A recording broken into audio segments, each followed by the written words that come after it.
今仔落雨天哦，天气无介好，也毋过公民团体甲民众早起就有上千人继续伫立法院的外口抗议国会扩权的法案。因为今仔爱上班上课，按算讲下晡佮暗时人会愈多。虽然在野党哦讲这是民进党动员的，主办单位是强调讲这是公民自主的行动。 立法院场内闹彩彩，场外是咧落撒雨米啊。不过也未少数百位民众的热情，真侪公民团体透雨集结伫济南路头前，拄到拜二有家长请假带囡仔来，邀大学生专工对台南、上北声援清教行动。10年前太阳花我站不出来嘛，还小。那现在10年后，我大学我可以站出来，那我就来这边。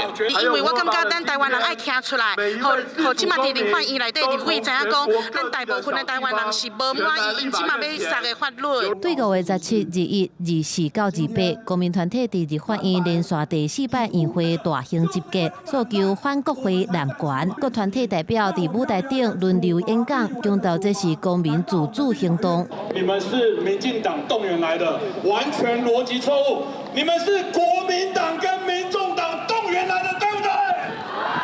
有民众家己买包仔发，也有民众发送红布条仔。中昼11点，主办单位发出现场有超过2000人聚集，按算下晡的好天，会有搁较侪人赶来。呼吁国会重视民意，坚持合议制的精神，互少数党的意见会使互讨论，多数党的意见会使有合理的听书互检验。我们绝对不让蓝白2党封杀提案，全案保留。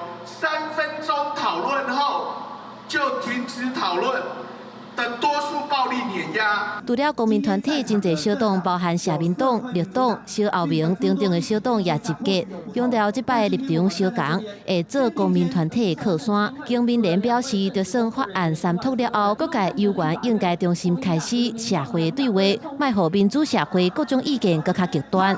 记者综合报道。